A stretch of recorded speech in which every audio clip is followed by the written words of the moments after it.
가수 장민호의 인생 이야기는 마치 한 편의 드라마처럼 굴곡진 여정 속에서도 따뜻한 인간미로 가득합니다.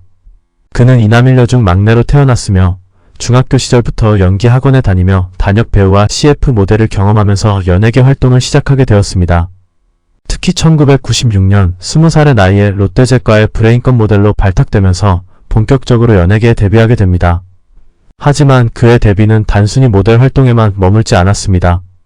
연기자 오디션인 줄 알고 참여했던 오디션이 사실 가수 오디션이었고, 이를 계기로 장민호는 1997년 아이돌 보이그룹 유비스의 메인 보컬로 가수로 데뷔하게 됩니다. 그는 당시 대중들에게 어느 정도 인지도를 쌓으며 성공적으로 활동하였지만 IMF 경제 위기가 닥치면서 소속사 문제와 경제적 어려움 등으로 인해 그룹은 1998년 2집 앨범 발표 후 해체되고 맙니다. 그룹 해체 이후 장민호는 생활을 유지하기 위해 수영 강사로 일하면서 학비를 벌었고, 이러한 경험은 훗날 그가 트로트 가수로 활동할 때 어머니 팬들과 소통하는 데 큰 도움이 되었다고 밝혔습니다. 장민호는 꾸준한 기부 활동으로 많은 팬들에게 감동을 주고 있어요. 그는 팬들과 함께 기부금을 모아 어려운 이웃을 돕는 일에 동참하거나 개인적으로도 도움이 필요한 사람들을 위해 기부를 실천해왔습니다. 특히 그는 아동 및 청소년 지원 관련된 기부에 관심이 많은 것으로 알려져 있어요. 장민호는 방송에서도 사회적 약자를 배려하고 존중하는 모습으로 큰 사랑을 받았어요. 그는 트로트 경연 프로그램인 미스터트롯에서 우승하지는 못했지만 항상 겸손한 태도와 따뜻한 마음으로 많은 사람들에게 귀감이 되었습니다. 팬들은 그의 따뜻한 마음씨를 특히 좋아합니다. 장민호는 콘서트나 팬미팅을 할 때마다 팬들과 현장 스태프를 배려하는 모습으로 유명합니다.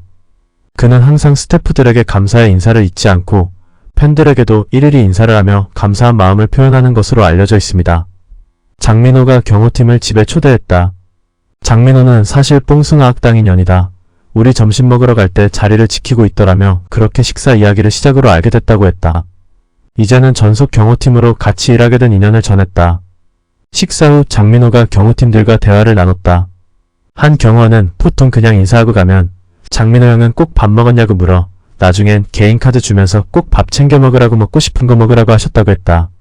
이에 장민호는 그렇게 우리가 친해진 것이라고 웃으면서 연예인들이 시간 없이 밥 못 먹는다면 스태프들은 그의 반도 먹을 시간 없다며 스태프들에게 배려심 가득한 모습을 보였다.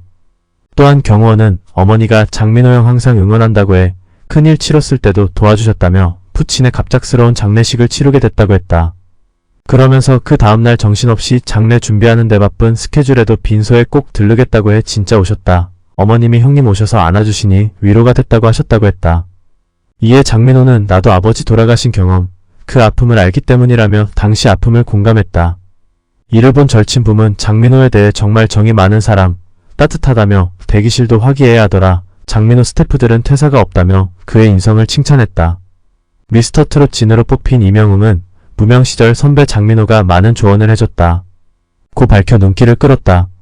그는 어느 날 행사장에서 만난 장민호 형이 나를 조용히 부르더라며 공원에서 열린 행사였는데 갑자기 같이 산책을 하자고 하더라. 얼굴 표정이 심각해 보여서 내가 무슨 큰 잘못을 한 게 있는 줄 알았다. 고 회상했다. 이어 그런데 갑자기 지금 힘들고 돈 없는 거 다 알고 있다고 말하며 봉투 하나를 꺼내 나에게 주더라. 그제서야 용돈을 주기 위해 나를 부른 거라는 사실을 알게 됐다. 고 전하며 고마움을 드러냈다. 그러자 영탁은 장민호 형에게 얼마를 받았냐? 나는 20만원을 받았다. 고 너스레를 떨어 웃음을 자아냈다. 이명웅은 그때 정말 마음에 큰 감동을 받았다. 고 말했다.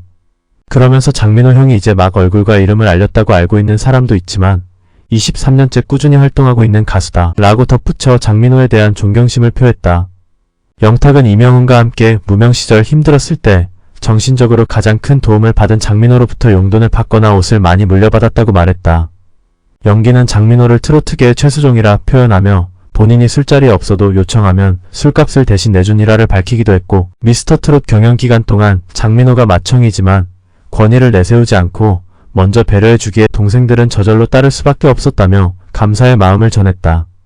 김호중은 미스터트롯 기간 중 정신적 지주가 되어준 사람이 장민호라고 했다. 신성은 장민호의 따뜻한 리더십을 언급하며 미스터트롯 녹화 당시 후배들이 장민호에게 옷을 선물 받았다고 했다. 김수찬은 인터뷰 중 미스터트롯 우정상의 경쟁을 떠나 참가자들을 도와준 장민호를 꼽았다. 김경민은 미스터트롯 기간 중 가장 잘 챙겨준 선배로 장민호를 꼽았다. 한강은 장민호가 자신에게 용기를 주었고 의상, 액세서리를 챙겨주고 빌려주었다고 했다. 정동원은 미스터트롯 경연 중 파트너 무대를 준비하던 합숙 시 장민호가 발을 닦아주거나 잠이 들 때까지 옆에 있어주는 등 보살핌을 받았다고 밝혔으며 실제로 이들은 줄곧 30살의 나이 차이를 뛰어넘는 삼촌과 조카의 훈훈한 케미를 보여주어 많은 사람들로부터 사랑받으며 3편의 광고를 함께 찍기도 했다. 나태주는 트로트 시작을 처음 권유한 사람이 장민호이고 활동 초기 모르는 부분을 다 알려준 정신적 지주와도 같은 사람이라고 방송에서 밝혔다. 후배 가수 양지원은 신인 시절 행사장에서 장민호로부터 용돈을 받았고 인격적으로 배울 부분이 많은 선배라며 장민호에 대한 감사함을 드러냈다. 장민호의 인생은 수많은 고난과 역경 속에서도 따뜻한 마음으로 주변 사람들을 돌보며 그들을 배려하는 모습이 그의 가수로서의 성공만큼이나 중요한 부분을 차지하고 있습니다.